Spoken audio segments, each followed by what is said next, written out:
He was a brilliant teacher, a loving father, a legendary fighter, and a global superstar. Bruce Lee, the master Bruce Lee. He was a man ahead of his time. He was the first cultural icon, the first cultural ambassador between Western world and the Chinese world.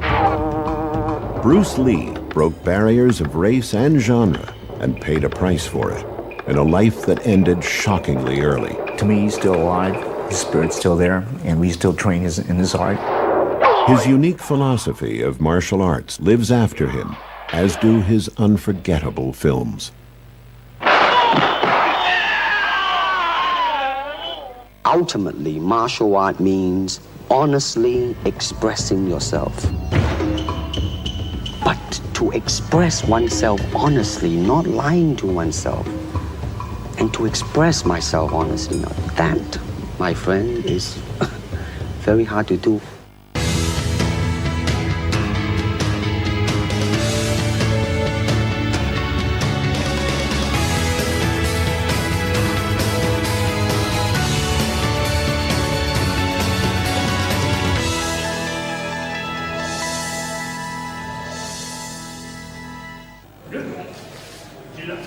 Nearly 4 decades after his death, Bruce Lee's martial arts technique, known as Jeet Kune Do, is still taught all over the world, including in this gym in Rome, Italy. Bruce Lee devoted all of his life to searching for the real essence of fighting, the truth of fighting. After he died, Jeet Kune Do was carried on by other teachers of merit.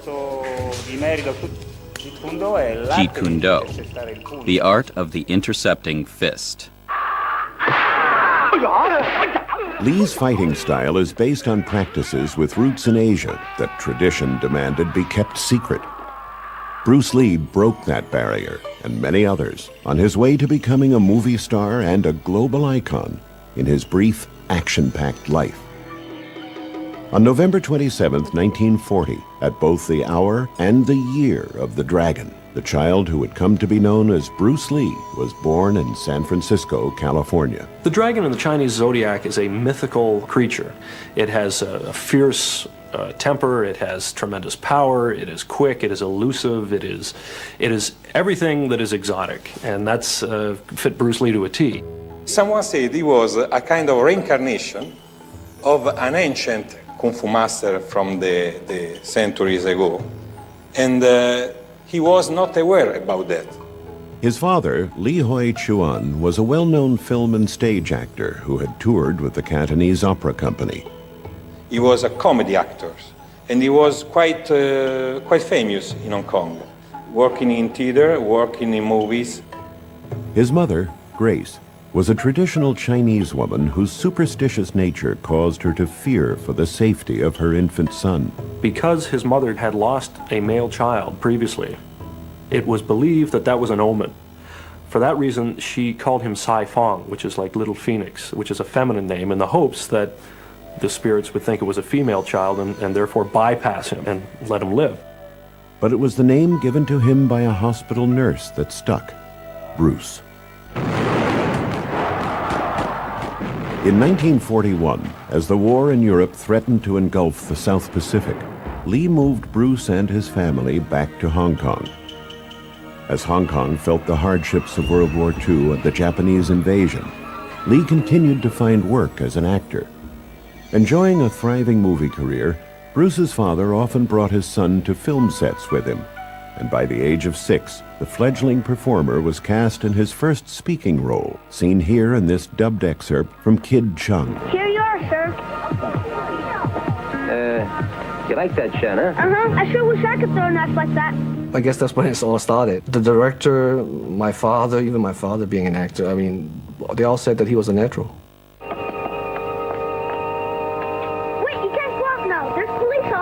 Even in these early films, the boy was showing the kind of charm, charisma, and body language that would mark his later screen appearances.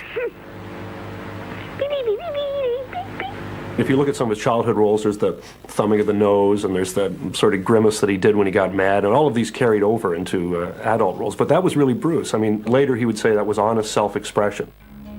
Despite being nearsighted and somewhat frail as a child, the young actor was growing up to be a handsome, confident, and even cocky teenager. In addition to acting, Bruce also developed a love for dancing. Actually, Bruce Lee won a dancing championship in Hong Kong in 1958. He was a very good cha-cha-cha dancer. But for a handsome young actor and dancer, post-war Hong Kong was a tough place to grow up. Gangs ruled the city streets, and Lee was often forced to fight them.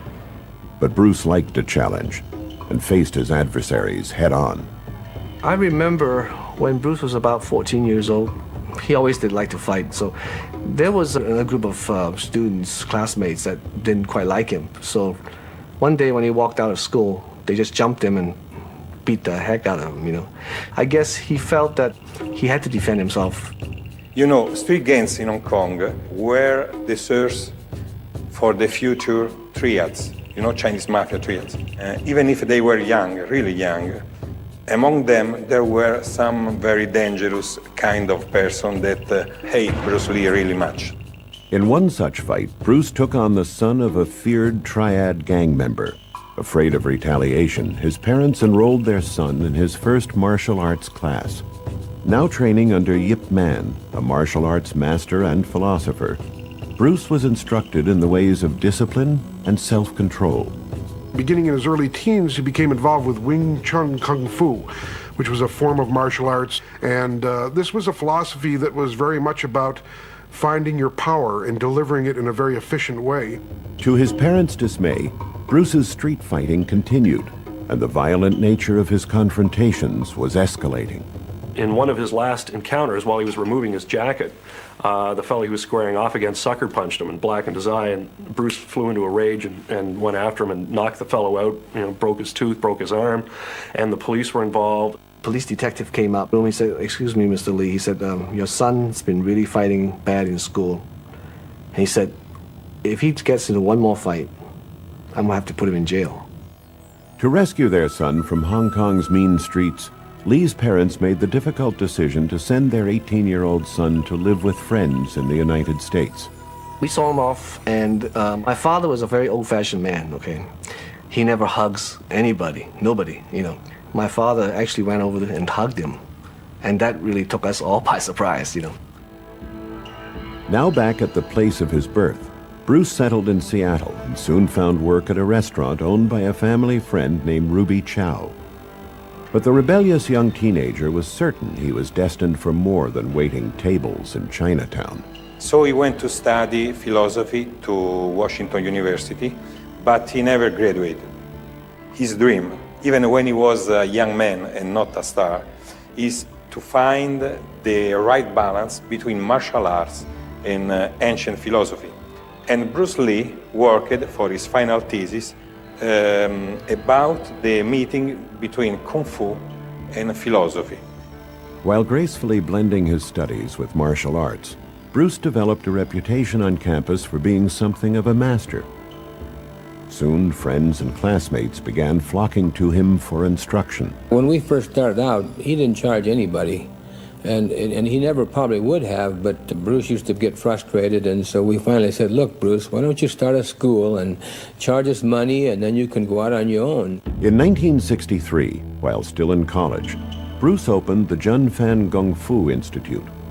But before long, the instructor's attentions began focusing on one special student, a former cheerleader named Linda Emery. One day we were on the campus of the University of Washington, and he said, "Okay, Linda, now I want you to throw me," and he showed me how to do it. So I threw him over on the grass, and he landed on the grass, and we were kind of laughing, and he said, "Let's go to the Space Needle for dinner."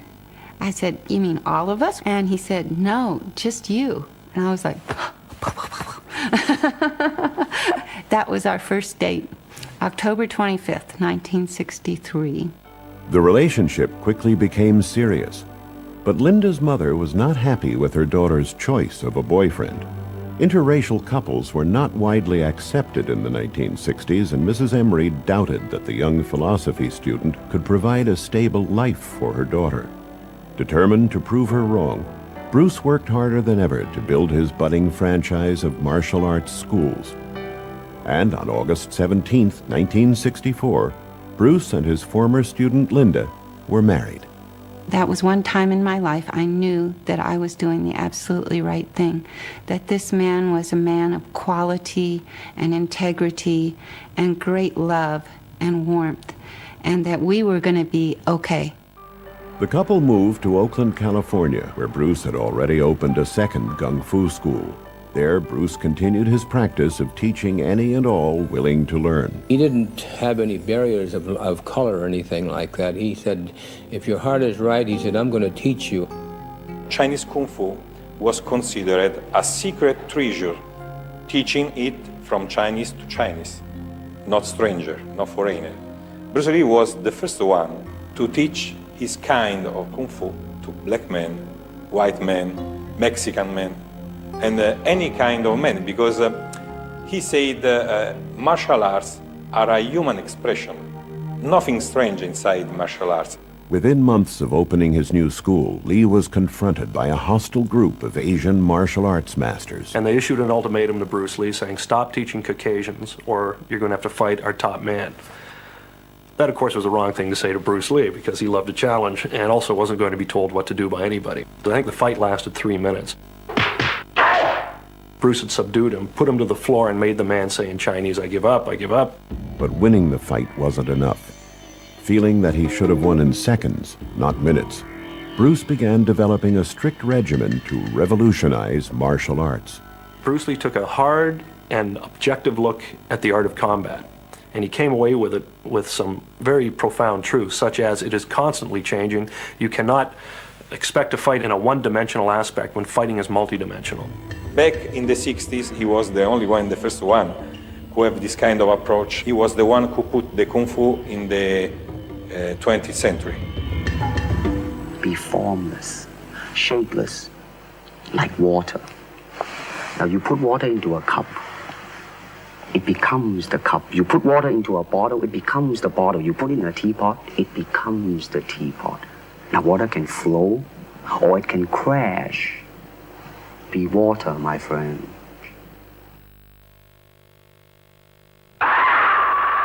Bruce Lee inspires me exactly for the same reason why Jeet Kune Do exists. He was a man ahead of his time. He had the intuition to create something that was beyond himself, an actual philosophy, not just a martial art. I know that it was Chinese and that he chose to teach to all kinds of people the way of martial arts.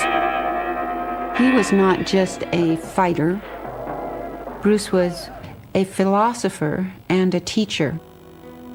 Daring to break with tradition was one thing Lee taught by example. In the early 1960s, Lee hoped that bringing exposure to martial arts would combat racism by bridging the gap between Eastern and Western cultures. One way to do this was to give frequent demonstrations of his skill. When he was invited to perform at Ed Parker's Karate Championship in Long Beach, California, he astonished the crowd with his famous one-inch punch. He would tighten his fist and just deliver that 1-inch shot of impact. But during that short distance in time, he would generate all of his body weight into the point of impact. And he said, let me show you something. And he turned to Tom, to my teacher, who was then one of Parker's black belts. And he gave him his little kicking bag. He kicked Tom the length of a swimming pool and into a flower bed. I was impressed, to say the least. But despite his growing reputation in the martial arts field, Bruce Lee was frustrated. He ever had this idea in his mind how he became the first Chinese superstar in the history. Still struggling to make ends meet, his schools were not bringing in enough money, and the future seemed uncertain. On February 1st, 1965, Bruce and Linda celebrated the birth of their first child, Brandon Bruce Lee. Bruce's greatest joy in his whole life was his children. He wanted to have a boy because it's a very Chinese thing to have a boy to carry on. He had a very, very, keen sense of love for his son, and he used to always brag and say he's the only blonde-haired, blue-eyed giant in the world. But just 1 week after Brandon's birth, tragedy struck when Bruce received word that his father, Li Hoi Chuan, had died in Hong Kong. After flying home to attend the funeral, Li returned to America more determined than ever to make his family proud of him. He focused all of his attentions on perfecting a distinctive style of martial arts eventually called Jeet Kune Do, or the way of the intercepting fist. He told us Jeet Kune Do is a bunch of concepts and philosophies and strategies, and you take out and make it fit into you. It's like a coat. Everyone cannot fit into a size 42 coat. It has to be tailor-made for you. He believed that he could take the best of many different kinds of fighting, a piece here and a piece there, from boxing, wrestling, martial arts, all sorts of different physical activity, and incorporate it into a single philosophy. Ultimately, martial art means honestly expressing yourself. I mean, it is easy for me to put on a show and be cocky, so I can show you some really fancy movement. But to express oneself honestly, not lying to oneself, and to express myself honestly, that, my friend, is very hard to do. While Bruce was busy pouring all of his energy into martial arts, veteran TV producer William Dozier was searching for an Asian actor, one who could star in a new TV series he was developing based on the classic Charlie Chan mysteries. A friend of Dozier's, Hollywood hairstylist Jay Sebring, had recently seen Lee perform at the Ed Parker tournament and enthusiastically recommended him to the producer. Test X1. Take one, Steve. Now, Bruce, just look right into the camera lens right here and tell us your name, your age, and where you were born. My last name is Lee, Bruce Lee. I was born in San Francisco in 1940. I'm 24 right now. And you worked in motion pictures in Hong Kong? Yes, since I was around 6 years old. And when did you leave Hong Kong? 1959, when I was 18. I see. Now look over to me, Bruce, as we talk. I understand you just had a baby boy? Yeah.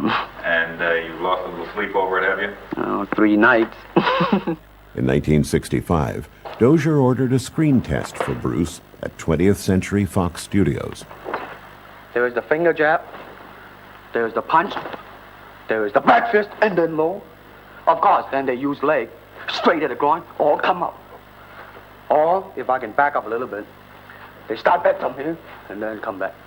All right. It's kind of worried. And it was a very effective screen test because Bruce Lee gave a demonstration not only about martial arts, but only about the way of playing in Chinese theater.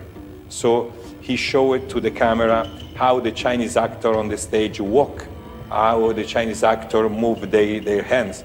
And so he was very, very impressive. Unfortunately for Bruce, Dozier was now busy preparing his upcoming Batman series. Charlie Chan's #1 son was scrapped, although Dozier promised Bruce that he would keep him in mind for his next project, one based on a classic radio drama from the 1930s, The Green Hornet. They wanted to offer Bruce the part of Kato, but that wasn't going to happen until the following year because they wanted to make sure that Batman worked. So there we were, now having moved to Los Angeles, and Bruce didn't have a job. Bruce Lee didn't have to wait very long. To the Batcave. Batman became a national phenomenon, and within weeks, Dozier began prepping the Green Hornet.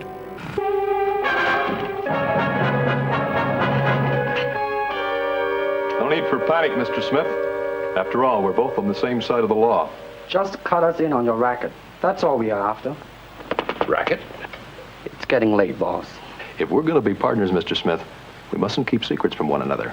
Everything on a table where we can all see it. Impressed with Bruce's screen presence, if not his acting, ABC network executives accepted Dozier's choice of Lee as Kato, the crime-fighting chauffeur. And now, to protect the rights and lives of decent citizens, rides the Green Hornet. When the show premiered on Friday, September 9th, 1966, Bruce Lee leapt onto the screen and into stardom. He went from being a martial arts instructor to someone that everybody watched in prime time in North America. No one had ever seen anything like that. Soon the fan mail Bruce was receiving was outpulling that of the star. Starring in the role of millionaire newspaper publisher Britt Reed, alias the Green Hornet, was a dashing all-American heartthrob named Van Williams. No more tricks, Carly. I'm here to talk business. The thing that impressed me about him then is, as always, was his intensity. You know, he was very, very intense. You know, if we ever meet up with that masked Kung Fu man again, I want him. But a very nice gentleman. Take it easy, miss. We won't hurt you. From that moment on, Bruce and I kind of started working on a friendship all through the series. After years of financial insecurity, Bruce was now a regular in a network TV series. And although his role was secondary to that of Van Williams, he was determined not to play Kato as a subordinate. He didn't want any chopsaki or pigtail or bowing and scraping and that kind of thing, the way that Chinese had been portrayed. So that was his rule, that he would not do any roles demeaning to the Chinese culture. Everybody just loved him around the set because of his enthusiasm. He kept it pretty interesting. A perfectionist, Bruce worked hard to make his fight scenes as authentic as possible. Kung Fu is Kung Fu. It's not child's play. But he soon learned the compromises required when filming for television. We had to slow up his action because we found in the test that he was moving too fast for the speed of the motion picture film. People may not realize he could have been faster than he was.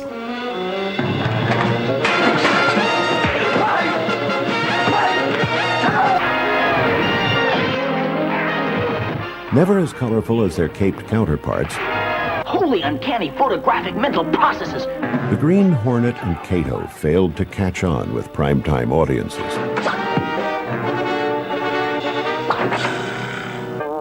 In the opinion of Bruce Lee, this was the main reason the serial failed with the public, because the audience loved the campy humor of Batman, but Kato, Green Hornet, was too much serious. And Bruce Lee said that this can't be for real because they are comic book characters. In a desperate effort to save the show, Dozier and ABC concocted a face-off between Batman and Robin and the Green Hornet and Kato. No Batmobile. Good. We can get some work done first, and fast. And the original script was that he gets into a fight with Robin and loses. Holy split seconds, let's go. Well, he just went right through the roof. And he said, there is no way I'm going to get into a fight with Robin and lose. Bert had told everybody, you know, he's a big black belt and big tough guy. And Bruce had heard all about this. So he was going to play his Chinese water torture game on him. He let out little words. He was going to get this guy. And Bruce comes in and he gives him the silent treatment, you know, and he's grumbling around and this and, you know, Bert thought he was just going to lose his temper and just destroy him. Adam said that Bert Ward was just shaking in his shorts. He was so scared that Bruce was going to take after him. Ultimately, the producers ended the battle in a draw to avoid upsetting fans of either show. None too smart for a smart crime fighter? Are we just letting them go, Batman? But it didn't matter. The Green Hornet was canceled after just one season. That was unquestionably a big blow to Bruce Lee. He had hoped to use that as a springboard, and it didn't work out. With the cancellation of the Green Hornet, the future was once again uncertain. Now 27, Bruce had hoped the Green Hornet would open doors for him. Instead, he found work only sporadically, making a few guest appearances in shows like Here Come the Brides. I did not meet the ship because I refused to marry a woman I've never seen. Lin Sun, decision not yours. The society arranges all marriages. I am no longer a part of the society. I resign. Perhaps you wish to speak to Chi Pei. You could explain your reasonings to him. I will explain nothing to Chi Pei. Now, I am no longer a member of the society. Is that understood? Unable to find work as an actor, he hired himself out as a fight coordinator on films like The Wrecking Crew, starring Dean Martin. But he wanted to be an actor, not only a an advisor on the set. Those years were very difficult to break into Hollywood. There became a racial barrier that prevented him from crossing over into the Hollywood establishment. Frustrated and with a family to support, Bruce turned to his friend Green Hornet producer Charles Fitzsimons for advice. And I said, well, wait a minute, Bruce, I have an idea. I said, how about teaching people in their own homes where you don't have to have a studio? And I explained to him all of the middle-aged would-be macho individuals in the motion picture industry and in business. These are your potential clients. The business took off, now attracting celebrity students such as James Coburn and Steve McQueen. Bruce became the hottest martial arts coach in Hollywood, but he still yearned to be in front of the cameras, not behind them.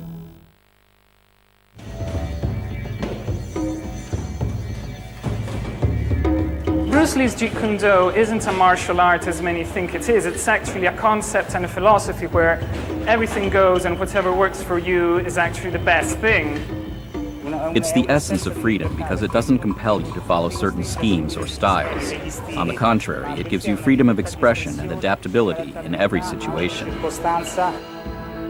the 1960s, Bruce Lee's intriguing new fighting style was becoming all the rage with the celebrity set, including basketball star Kareem Abdul-Jabbar. He was not like most of the other people in the martial arts who had a tendency to be very formal and stiff. He was very down to earth, very American when you were working out, and he always wanted to make the most use of your time together with him.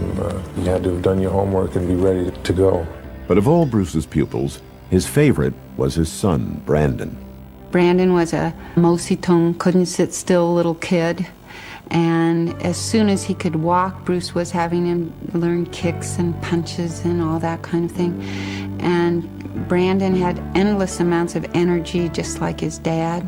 As proud as Bruce was of his son, he was equally proud of his second child, daughter Shannon, born April 19, 1969. She was as much a girl as Brandon was a boy. Shannon just had Bruce around her little finger. Daddy's little girl. It was like an angel had come to live at our house when Shannon was born. It's funny, but I guess when Bruce Lee is your dad, he's your dad. We weren't the sort of kids that went around saying, well, my dad's Bruce Lee and he could, beat up your dad. Even though I'm sure that's true for the most part. Despite what his children thought, Bruce was not invincible. One morning in 1970, while working out with weights, he injured a major nerve in his back, which left him unable to train for 6 months. Frustrated, he poured his energy into refining his philosophy of Jeet Kune Do and began writing extensively on every aspect of martial arts combat. Doctors came to Bruce with devastating news. They told him that he would never be able to perform martial arts again. Vowing to prove them wrong, Lee, once healthy enough to train, set up an exhaustive daily fitness regimen. What he did, again, turning a stumbling block into a stepping stone, he wanted to see just what the limitations and capabilities of the human body were. He would do 2,000 punches a day, 1,000 kicks a day. He would run 3 miles and get on a bike and bike 15 miles. All of it was pushing to see what the human body was truly capable of. Anxious to get his acting career back on track, Bruce worked closely with screenwriter Sterling Silliphant and actor James Coburn on a film idea entitled The Silent Flute. And their intention was to make martial arts movies with a meaning, with a mind behind it, with philosophy. Warner Brothers was interested in doing it. It was the picture that was going to break Bruce into Hollywood. And we lived on that hope for several years there in the difficult years. So that was a crushing disappointment to Bruce when that film was never made. Still teaching martial arts, Bruce felt Hollywood had turned its back on him as an actor. Looking for work, he traveled to Hong Kong to promote himself and meet with Asian filmmakers. Run Run Shaw was the biggest Asian filmmaker. Unfortunately, the bid was a standard offer that he offered his contract players, which was like $200 a week. for about 7 years. Well, that wasn't what Bruce was looking for, so he politely declined. Back in Hollywood in 1971, Bruce collaborated with Sterling Silliphant on a script for TV's popular Longstreet series. Guest appearing as a martial arts master, Bruce was in fact so well received by the show's producers that he was offered a recurring role. But by now, Lee's status in Asia had changed. He came back to Hong Kong and he finds out that thanks to Kedo, thanks to Green Hornet, he was very, very famous in the Chinese market. He was both astonished and pleased to learn that Asian fans now referred to it as the Kato Show. And when he arrived there, thousands of people would come to the airport. He couldn't walk down the street without being mobbed the way that Tom Cruise, I guess today, might be mobbed if he walked out on the street. As a result of his newfound fame, Bruce was asked to star in a film for top Asian producer Raymond Chow. Bruce expressed that he would like very much to come back to Hong Kong to make pictures. And I called him on the phone, and we started a conversation. The whole thing clicks. Then we signed a 3-picture deal, and he came back, and the rest is history. Bruce's first assignment for Raymond Chow was as the star of a modestly budgeted martial arts film entitled The Big Boss. Introducing Bruce Lee. Every limb of his body is a lethal weapon against men with savage beasts.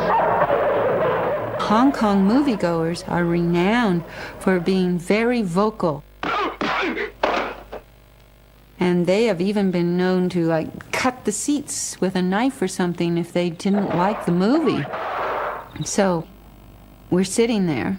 The crowd is hushed. And he thinks, for a second, he thinks, oh my God, they hate it. The audience, I said, was sort of dumbfounded at the end of the thing. Until everybody broke out into thunderous applause. The Big Boss broke all previous box office records in Asia, and Bruce Lee was on his way to becoming an international star. But instead of taking his newfound celebrity status for granted, he pushed himself even harder. In his next film for Raymond Chow, Fists of Fury, Lee introduced the nunchaku, a weapon never before seen in a martial arts film. Once again, the film broke all box office records. Most people love him because he was the avenger of the poor people, of the underdogs. Producer Run Run Shaw wanted to cash in on this popularity. Hoping to steal Bruce away from Raymond Chow, he tempted the actor with a blank check for his services. Instead, Bruce remained loyal to Raymond Chow. He proposed an equal partnership for a series of films. It was an offer Chow couldn't and didn't refuse. Professionally confident and financially secure, Bruce Lee had conquered Asia. But his real goal had eluded him. Bruce Lee wanted to take on the world. And that meant taking on the entrenched prejudices of Hollywood. Bruce Lee was the first Chinese actor who became famous all over the world. The first martial artist who became famous all over the world. But in Hollywood, old habits die hard. And despite international fame as a martial arts superstar, Bruce Lee seemed no match for domestic prejudices. It's very difficult to convince people who could give a green light to a project that an Asian hero would work as a marquee draw. They think that business-wise, it's a risk. And I don't blame them. In the same way, it's like in Hong Kong, if a foreigner come and became a star, if I were the man with the money, I probably would have my own worry of whether or not the acceptance would be there. But that's all right, because if you honestly express yourself, it doesn't matter. Bruce Lee, before he left for Hong Kong, was working with Warner Brothers, with Fred Weintraub, in developing a concept for a television show set in the Old West, and it was going to be called The Warrior at that point. It was later changed to Kung Fu. They never apparently considered him at all for the lead because, in their words, he was too Chinese looking. And what happened was they ended up giving the role to a Caucasian actor, David Carradine, who they tried to make up to look half Chinese. And so he said, I know I can be a star also in the United States. Why they don't give me my chance? very hurted, very humiliated. And that's why he come back again in Hong Kong and make a so violent movie like Chinese Connection, because the rage of Bruce Lee in that movie was in part the rage of Bruce Lee, the artist, in his real life. Bitter at what he considered Hollywood's racism, Bruce now turned all of his attention to his partnership with Raymond Chow and the opportunity to make his own movies and control his own image.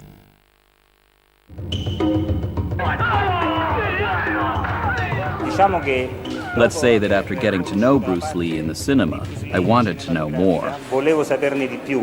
They do occasionally watch Bruce Lee movies when they put them on television. Way of the Dragon, yes, actually was very pleased to see that he actually shot a film like that in Rome. The Way of the Dragon would be Bruce Lee's directorial debut in 1972. Having developed a keen interest in filmmaking while starring in The Green Hornet, Lee now oversaw all aspects of his new film. It's Lee, Unleashed.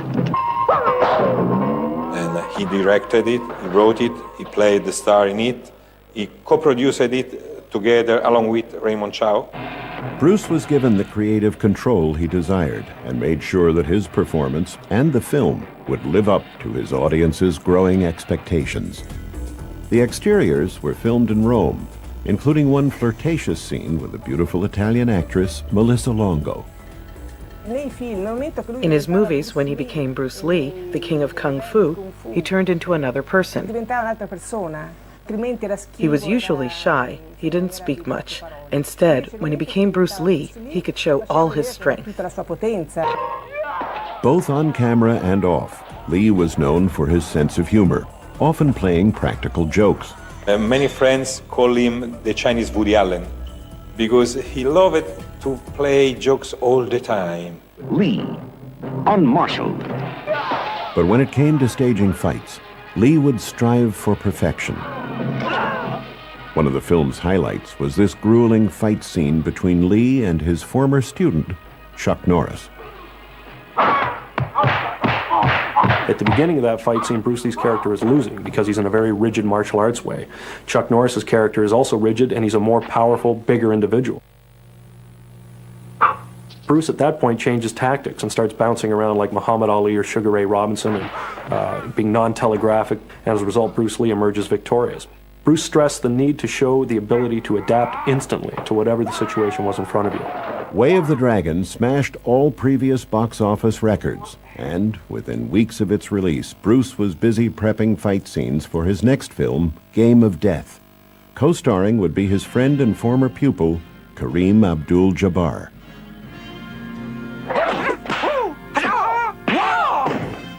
I was flabbergasted. This is something that we had dreamed about, but, we'd never really gotten a green light from anybody. It was a great experience. But before Game of Death was completed, Bruce finally got the call from Hollywood he had waited for all his life. He was offered his first starring role in an American film, Enter the Dragon. It would be a big-budget martial arts blockbuster and a validation of Bruce's years of dedication to his art. Now more than ever, Bruce Lee was considered the #1 martial arts practitioner in the world, on and off the set. Some kid was sitting on a wall questioning whether he was just an actor. Well, could he really do any of the things that he had been doing? And Bruce walked close to him, and then it was just snap, and he hit him. And the kid had a bloody nose and raised his hands, and that was it. To their eyes, he was like Billy the Kid. People would try and take pokes at him when he was walking down the street. But Bruce would just, use all the savvy that he developed and just play with these guys, and in fact would make a move on them and then correct their form. Though Bruce was physically fit and at the top of his game, something was seriously wrong. He was training for something that would never come, a fight that would never happen. Bruce seemed to be on a 7-day-a-week schedule. He was just working hard, and he knew it. But with the success of Enter the Dragon, he would have achieved that place where he could pick and choose a little bit, take his time to find the right properties and develop them. So he was on the cusp of realizing his dreams. On May 10th, 1973, while editing Enter the Dragon in a Hong Kong studio, Bruce Lee became dizzy and collapsed. Rushed to the hospital, the actor appeared very close to death, although doctors couldn't determine the cause. Undergoing a battery of tests, he recovered sufficiently to return to work, and after completing Enter the Dragon, resumed work on the unfinished Game of Death. He was working with a Chinese actress who he thought might be involved in the film as well. So he was at her house, and he complained that he had a headache. And she gave him a prescription tablet that she had called Equagesic. And he went into another room and lay down. But when she couldn't wake him a few hours later, actress Betty Ting Pei called Raymond Chow. The phone rang and they said, I don't know what happens, but I couldn't wake up Bruce. So why don't you come? So in a hurry, I went to Betty's place, and Bruce looked very pale. So the mystery in that moment was why Betty Ting didn't call soon the ambulance, but she lost much time calling the producer, his doctor, his personal doctor, and only in the end of the evening they call the ambulance. Raymond Chow called me and told me I should go to the hospital. And so I took a taxi to the hospital, and I just remember that I couldn't ask if he had died, and I said, "Is he alive?" And they said, "No." On July 20th, 1973, at the age of 32, Bruce Lee, martial arts master, was dead. We were shocked. I definitely was shocked. My mom was, of course, she was torn apart really bad. Because she was so proud of Bruce. And here was a man in the peak of health, and one day he just expired. No car accident, no external source, no great illness. And so people needed to find a reason. As news of his death spread throughout the world, so did rumors that his death was no accident. Nobody in the world can believe it that the strongest man alive can be killed by an headache, by a painkiller, by an aspirin.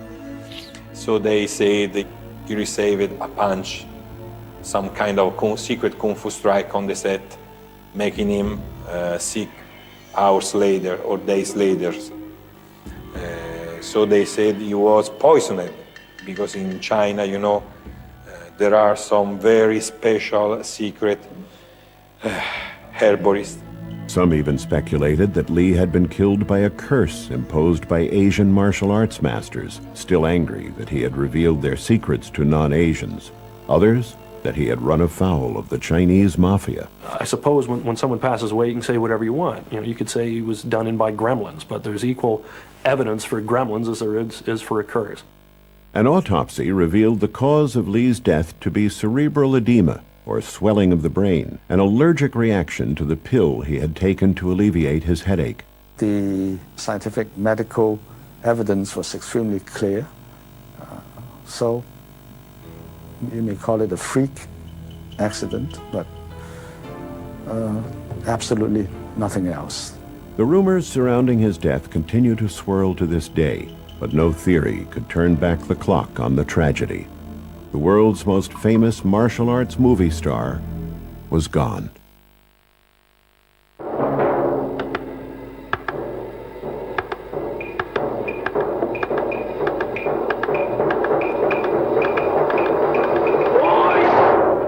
Bruce had total lifetime dedication to his art. He could take care of business, but he had a very active sense of humor.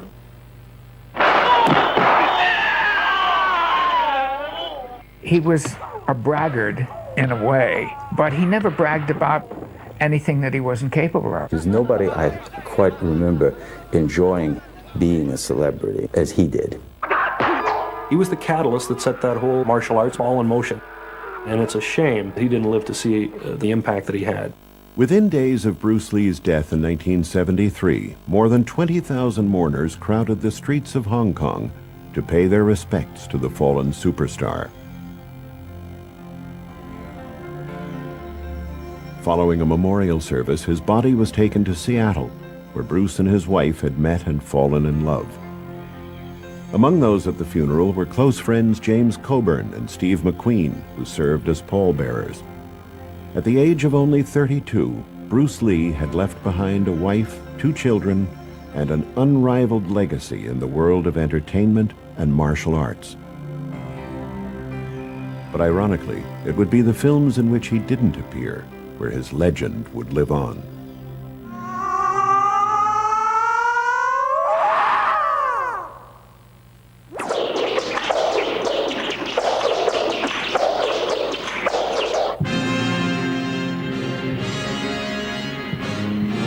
In a desperate effort to salvage Bruce Lee's last film, the producers hired a look-alike actor and resorted to obvious and, at times, laughable camera tricks. Cut! Okay, that's a print. That was great, Billy. Okay, everybody, get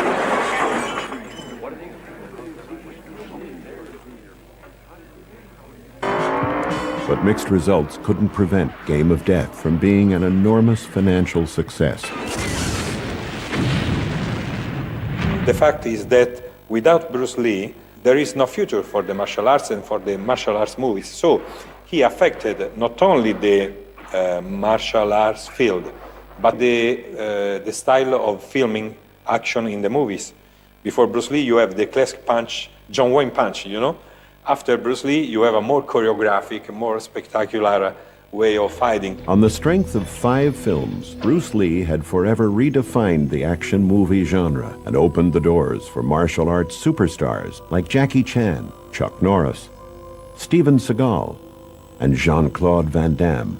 Just about everybody now who does action resorts to some form of karate or kickboxing or something like that. But of all the actors who dared fill the fallen star's footprints, the one with the greatest chance seemed to be Bruce's only son, Brandon. I started learning martial arts with my dad right about the time I could walk. A weird question to me when people ask me about, following in my father's footsteps. Because if by that you mean doing really excellent films and doing the kind of work that my father did, doing that quality of work, that level of work, absolutely, absolutely that's what I want to do. But if you mean trying to imitate him in some way, trying to be a poor man's Bruce Lee, not at all. The young actor seemed poised on the brink of superstardom as the title character in a supernatural thriller, The Crow. But on March 31st, 1993, nearly 20 years after his father's untimely death, 28-year-old Brandon Lee was killed when a prop gun fired a lethal charge. Like his fathers before him, his death was ruled a freak accident, and like Game of Death, The Crow was completed with the aid of body doubles and special effects. Unfortunately, the bizarre circumstances surrounding Brandon Lee's death did little to quell the ever-growing myths about a mysterious curse. They said Brandon was killed by the same hand that killed his father 20 years before, by the same mind. With Brandon's death, there was a resurgence of the rumors about Bruce's death.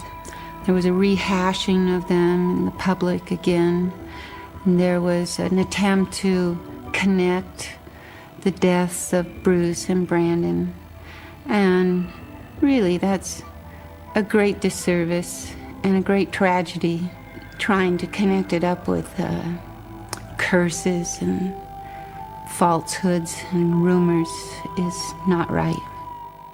Brandon's death was the result of the most unfortunate and unlikely, freakish chain of events than that could ever be imagined.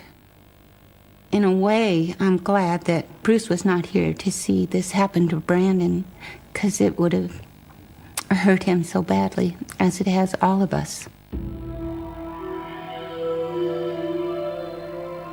To millions around the world, the name Bruce Lee looms larger than ever.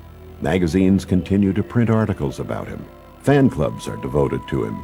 And his martial arts philosophy continues to attract a growing number of devoted followers. It's his ideas, his concepts, his legacies actually live beyond his death, and that's what makes him great. One of the most amazing things from my perspective on Bruce Lee was that a man of 32 years of age could be so prolific. He created a new film genre, he created a self-help philosophy, which is absolutely brilliant, and he created a new martial art, which people have been carrying on since his passing. So the important thing about Bruce Lee is not how he died or that he died, it's that he lived. He's probably the best friend you can have. He's very loyal. He once told me that if somebody is trying to attack you, I'll take them on. That's a friend. The integrity with which Bruce lived his life, what he believed to be right, that is a clear example of the way it should be done. I remember he said, all right, if I'm gone for any reason, don't get hooked up with all these people that they're going to be giving me parades. If they're giving me parades, something's wrong. He was definitely somebody to look up to and something to aspire to. He had such a passion for life. I strive to have as much passion. If I could rewind time and do it all over again, I would have asked so many more questions and learned so much more. He certainly left a gift for the rest of us, a path to follow, footsteps to follow, so that we can start in a direction and then find our own way, which was his lesson. The real Jeet Kune Do is dead the day Bruce Lee died, because it was a concept he had in his mind, a work in progress. Be formless, shapeless, like water. Be water, my friend. The famous phrase about the cup of water of Bruce Lee, the Jeet Kune Do students of nowadays, are many glasses co-adapting Jeet Kune Do in themselves. All type of knowledge ultimately means self-knowledge. As an actor, as a martial artist, as a human being, all these I have learned from martial art.